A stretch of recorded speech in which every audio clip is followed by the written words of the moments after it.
Praise the lord. యేసుక్రీస్తు వారి పరిశుద్ధమైన నామంలో మీ అందరికీ వందనాలు, శుభాలు తెలియపరుస్తూ ఉన్నానండి. పేతురు రాసిన మొదటి పత్రిక 5వ అధ్యాయం 6వ వచనం. దేవుడు తగిన సమయం ముందు మిమ్మల్ని హెచ్చించినట్లు ఆయన బలిష్టమైన చేతి క్రింద దీన మనస్కులై ఉండుడి అని దేవుడు వాక్యం సెలవిస్తుందండి. దేవుడు మనల్ని హెచ్చించాలని ఆశపడుతున్నాడు. మనల్ని ఆయన బలిష్టమైన చేతి కింద ఉండాలని ఆశపడుతున్నాడు. మనం ఎలా ఉండాలంటే గర్వంగా ఉండకూడదు, కానీ మన మనసు దీనంగా మనము దేవుడి దగ్గరికి తగ్గించుకొని వెళ్ళాలండి. అయ్యా, మీరు తప్ప నాకు ఈ లోకంలో ఎవరు లేరు, నాకు అండ మీరే, ఆధారం మీరని ఎప్పుడైతే మనం తగ్గించుకొని దీన మనసుకొని ఆయన బలిష్టమైన చేతుల క్రింద వెళ్తామో దేవుడు మనల్ని ఆశీర్వదిస్తాను, దేవుడు మనల్ని గొప్ప చేస్తానని యేసుక్రీస్తు వారు సెలవిస్తున్నారండి. మనం బైబిల్ గ్రంథంలో చూసుకున్నప్పుడు దేవుడి మీద ఆధారపడిన ఏ బిడ్డ కూడా నష్టపోలేదండి.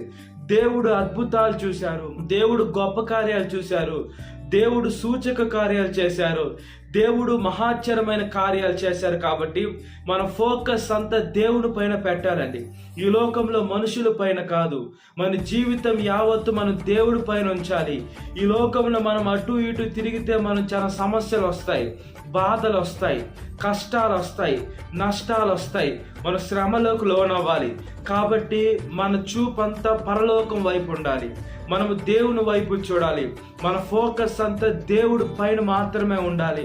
ఈ లోకంలో మనుషుల పైన ఉన్నా, అధికారుల పైన ఉన్నా, వాళ్ళ మీద వీళ్ళ మీద ఉన్నా మనం చాలా ఇబ్బందులకు లోనవుతాం, మనం చాలా శ్రమలకు లోనవుతాం, మనం చాలా కష్టానికి లోనవుతాం. కాబట్టి మనము దేవుని బలిష్టమైన చేతి కింద దీన మనసుకులై ఉండేటువంటి బిడ్డలుగా ఉండాలి. ఈ లోకంలో ఎప్పుడైతే గర్వం వస్తుందో నాశనం అయిపోతాం. నాశనానికి ముందే గర్వం నడుస్తుందని దేవుని వాక్యం సెలవిస్తుంది.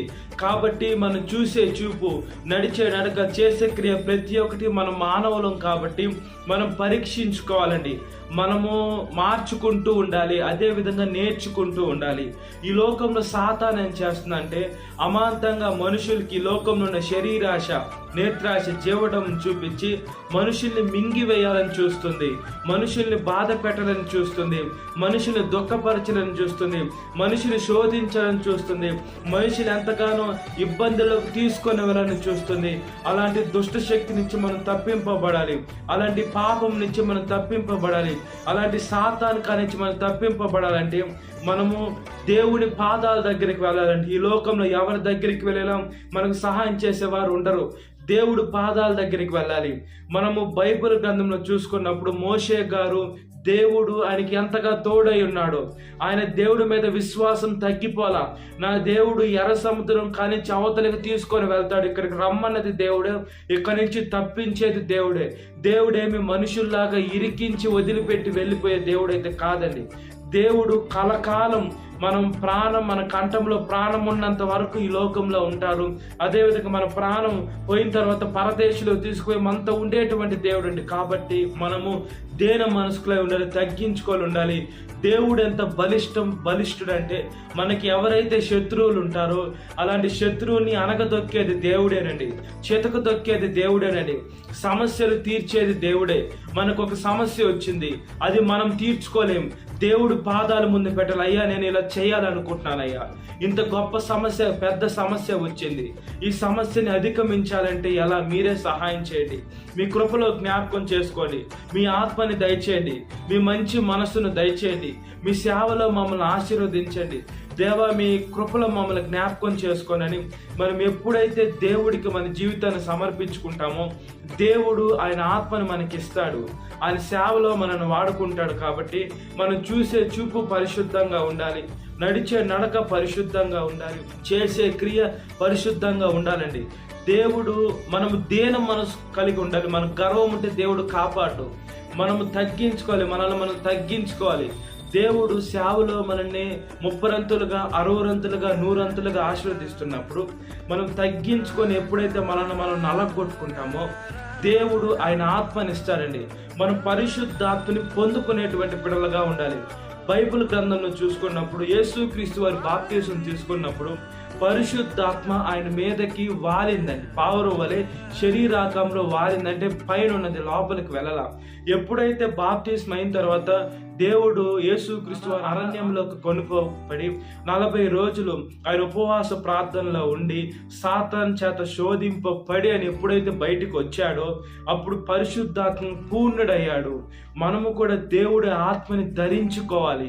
అప్పుడు మనకు అక్షయ కిరీటం వస్తుంది, జీవ కిరీటం వస్తుంది. ఆయన సేవలో మనం ముందుకు కొనసాగొచ్చు. మనం దేవుని ఆత్మని ఎప్పుడైతే పొందుకుంటామో దేవుడు ఆయన పరిశుద్ధమైన కృపనిస్తాడు, ఆయన ఆత్మనిస్తారు. ఆయన సేవలో మనల్ని పరిశుద్ధంగా వాడుకుంటారు. కాబట్టి దేవుని వాక్యానుసారంగా బ్రతుకున్నట్లుగా ప్రార్థన. మహాపరిశుద్ధాత్మ దేవ, మా ప్రియ పరలోకమందున్న తండ్రి, స్తోత్రం స్తోత్రం స్తోత్రం చెల్లిస్తున్నాం. మమ్మల్ని మేము తగ్గించుకునే మంచి మనసును దయచేయండి అయ్యా. మా జీవితాన్ని మీ పాదాల ముందు పెడుతున్నానయ్యా. జీవం కలిగిన మా దేవ, జీవాధిపతి, మీ కృపలో జ్ఞాపకం చేసుకోండి అయ్యా. సాతాను మమ్మల్ని బాధ పెట్టాలి, దుఃఖ పెట్టాలి, ఏడిపించాలని చూస్తే సాతాను పైన మేము జయము పొందుకునే శక్తిని దయచేయండి అయ్యా. విజయము దయచేయండి అయ్యా. ఆలోచన దయచేయండి అయ్యా. స్థిరమైన మనస్సును దయచేయండి అయ్యా. మంచి సేవలోకి ఉపయోగపడే మీకు అందుబాటులో ఉండే మంచి పాత్రగా మమ్మల్ని మలుచుకోమని అడుగుచున్నానయ్యా. యేసయ్యా, గర్వము లేకుండా మమ్మల్ని మేము తగ్గించుకునే మంచి మనసును దయచేయండి. మమ్మల్ని మేము నలగొట్టుకునే మంచి మనసును దయచేయండి. మా జీవితం మీ పాదాల ముందు పెడుతున్నాం. సహాయం చేయండి, సహాయం చేయండి, సహాయము చేయమని అడుగుచున్నామయ్యా. సాతాను క్రూర మృగం వలె ఉన్నాడయ్యా. ఎవరిని మింగాల, ఎలా మింగాలని దుష్ట చూపులతో సాతాను చూస్తుంది. సాతాను మీద మేము జయము పొందుకునే శక్తిని దయచేయండి, విజయము మాకు దయచేయండి అయ్యా. జీవం కలిగిన మా దేవ, జీవాధిపతి, పరిశుద్ధుడు పరిశుద్ధుడు పరిశుద్ధుడని నిత్యము వేసే కోట్లాని కొలది దూతల చేత కొనియాడపరచున దేవ, సర్వ సృష్టికర్త తండ్రి, కుమార, పరిశుద్ధాత్మ నామంలో మమ్మల్ని కాపాడుతున్న దేవ, దీవిస్తున్న దేవ, ఆశీర్వదిస్తున్న దేవ, సహాయం చేయండి అయ్యా. సాతాను శోధనలున్న ప్రతి ఒక్క బిడని జ్ఞాపకం చేసుకోండి అయ్యా. ప్రతి ఒక్క యవనస్తురాలను మార్చండి. యవన వయసులో మీ కాడి మోసే మంచి మనసును దయచేయండి. యవనస్తులకి గర్వం వస్తుంది.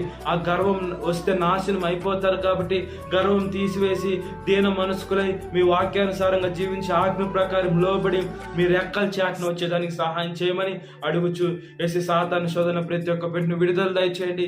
ఈ వాక్యం వింటున్న ప్రతి ఒక్క బిడ్డని పేరు వరుసన జ్ఞాపకం చేసుకోండి. ఈ దినకాలపు దీనితో నింపమని నజరైన యేసుక్రీస్తు వారి పరిశుద్ధమైన నామంలో మిక్కిలి వినం తరుచున్నాను మా పరలోకమందున్న తండ్రి. Amen. Praise the lord. God bless you. Have a great day.